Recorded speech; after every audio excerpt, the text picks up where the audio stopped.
Water saying there will not be a total shutdown of water in some parts of Gauteng, the Free State and Northwest due to the 54-hour planned maintenance that starts this morning. The maintenance will affect 8 municipalities who will have little to no water during the process. For more on this, let's cross live now to our senior reporter, Chriselda Lewis. A very good morning to you, Chriselda. Has that briefing by the Minister and the senior management of Rainwater been held, and what came out of it?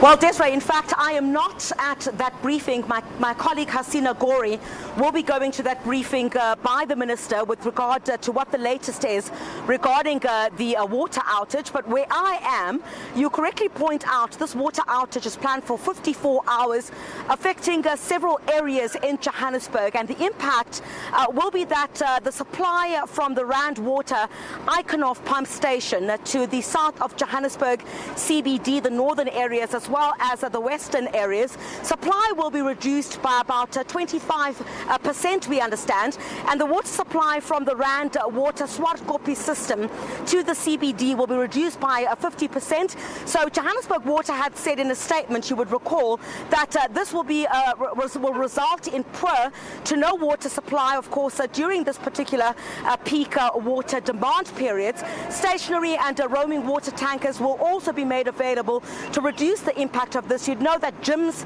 have, for example, sent out some notices indicating to their customers that there won't be any water from this morning. And the National Prosecuting Authority has also issued a notice stating that due to the water disruptions, that court matters that were scheduled to sit at the Johannesburg High Court today to Wednesday will be postponed to Thursday. So that's what we know in terms of the impact at this particular stage. A very tricky one, because the COVID-19 pandemic is still very much with us, and we're being encouraged, of course, to consistently wash our hands. So over 50 hours of water disruptions. Very shortly, I'll be speaking to Eddie Singo, who's the executive manager of the Zakerbosha water plant. But I will show you in just a second, Desiree, what it basically looks like. This is where that maintenance is taking place. I'm going to ask my colleague Tulo Monare to have a look. That's exactly where it's happening. This super huge valve where I'm standing in front of at the moment, we're going to be asked to move from this direction in just a moment.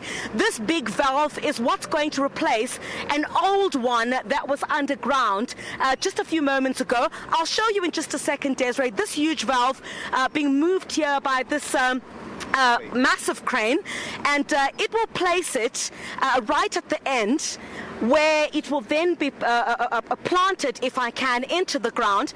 I'm going to try and move slightly from here. It looks like, Desiree, it's coming towards our direction, and I think the team is going to try and just move slightly. My colleague Tulo Manare will show you exactly what's taking place, and indeed we will talk about the impact. Remember, what they've indicated is that there will be water disruptions for over 50 hours. This is precisely why this is taking place. I'm going to bring in Mr. Eddie Singo at this stage. Apologies, Desiree, we're trying to move our camera while all of this is taking place live here. Chriselda, it's just so awesome that you're able to show us the actual process. I don't know if you're able to continue speaking to us. All right, she's not able to continue speaking to us. Are you still there, Chriselda? Desiree, in fact, I am able to speak to you. In fact, Desiree, it's quite phenomenal if I'm looking at this right now. This massive crane, just right above our heads, is exactly why this water outage or disruptions, to be clear, is taking place. And this is the maintenance where this valve will replace an older one which is in the ground. I'm going to ask my colleague Tulo Manare if he really can. It's extremely difficult from where we are because the crane itself has just moved from that particular direction now. Forgive us, Desiree, if our visuals are not as steady as they would be, as my colleague has to really move from where we are at this point. We'll show you how it's going to land there. And just very shortly, I'm going to bring in Eddie Singo, who is one of the executive managers in charge of part of this process. I'm trying to carry some equipment with me here as well, Desiree, as we try to move, but you'll get a great glimpse. Mr. Eddie Singo, just talk us through what is taking place here at the moment as our colleague stays on those visuals. So what is happening here, you'll see just below this pipe that is being lowered, there is an old pipeline that was installed. We are going to then cut 11 meters of that line so that we can then slot in this valve rig. As indicated, the size of the valve rig is 2,500 millimeters. Right at the bottom, I don't think you can be able to see that. Mm-hmm. They have already started. So as we had reported, the whole work or the isolation will commence at 5 o'clock in the morning. So ever since then, we've been draining the system. You can just imagine 30 kilometers of pipe, diameter being 2.5 meters. There's a lot of water to be decommissioned, and that's exactly what is happening. So as of today, that 54-hour work that we have been talking about has already commenced right up to Wednesday. All right. Mr. Singo, can you, confirm that the over 50 hours that has been spoken about in terms of disruptions, I'm sure you can understand that many Johannesburg residents would be slightly irritated where I understand this important work needs to be done, where, for example, the National Prosecuting Authority has indicated that court matters that were due to sit will have to then sit on Thursday. Can you guarantee the residents of the city that the work will be done within the prescribed period? Yeah, look, we have been indicating, one, I think it's important just to correct this. In as far as rainwater is concerned, the reduction is 14%. So it moves from 4,850 to 4,250.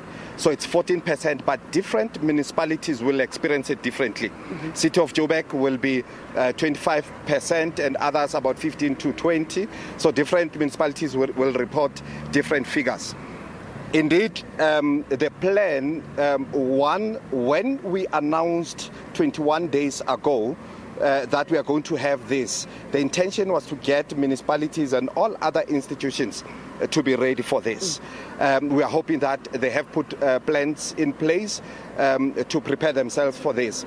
The pace at which we are moving here is saying that we will be able to return the system in the 54 hours that we have discussed. All right. Any reports at this stage of challenges that are being experienced in different municipalities? You're saying water reduction, but there's fears that because of the heat and the demand that might be there, there might not be enough water supply in some of these areas. Any such reports at this stage? So far, we have not had anything. It's still early hours to experience those. When we started closing or draining the line, most, if not all, our reservoirs were at good levels. So we are not expecting that the impact will be felt immediately. Possibly in the later hours of the day or from tomorrow, we may start getting reports of that nature. So far, it is quiet. But municipalities will be able to give us an indication of each one of their localized areas, depending on how they've been moving their water from one area to another. Forgive me, perhaps technically you'd best be able to explain to us, with this kind of water disruption, of course it does cause an inconvenience. You've also got to do your job, but is this due to aging infrastructure?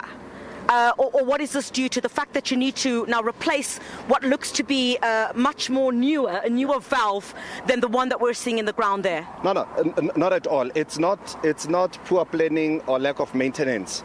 And it's important to indicate what we are doing now, it is work that we are going to benefit from in 2024. So the exercise that we have done, or the assessment that we have done, is saying this line will not be adequate by 2024. Right. And we laid a brand new line of the same size on the other side, and that brand new line will be running parallel to this. What we are doing now, we are interfacing the new line or new infrastructure into the old infrastructure. All right. Mr. Eddie Singo, we do appreciate your time. Thank you very much indeed. Mr. Eddie Singo, of course, part of the executive team in charge of this maintenance operation. Desiree, we thought we'd show you exactly why the water reduction process is currently underway. Some assurance from Rand Water now that the stipulated hours, over 50, that they've indicated that there will be this water disruption, is exactly that. This work is already taking place here.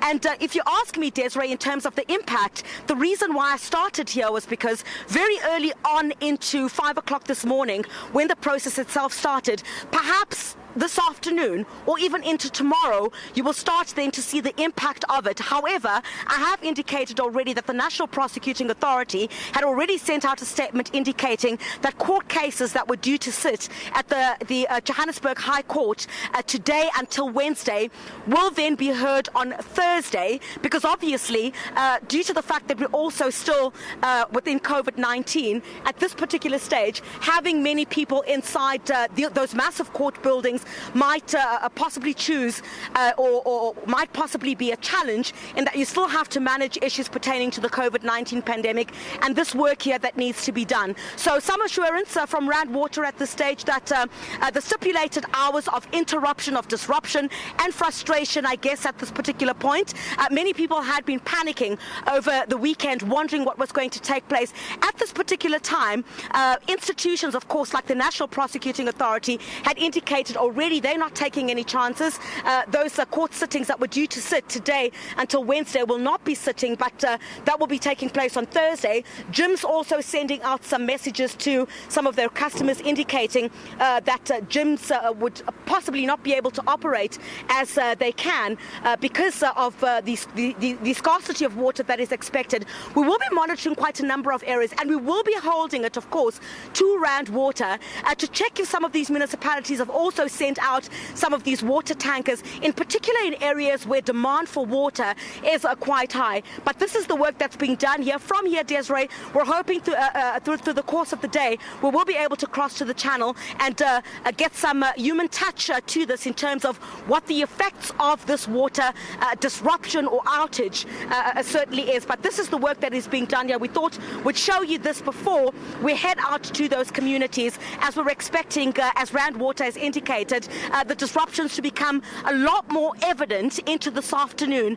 and, of course, in the coming days as this maintenance work continues here. Chriselda, this is such an important story, at least I think so, just for our viewers. And you can let us know at the agenda_SABC if you think actually seeing the process is important for you, instead of just getting talking heads explaining to you why these water shortages are going to be affected.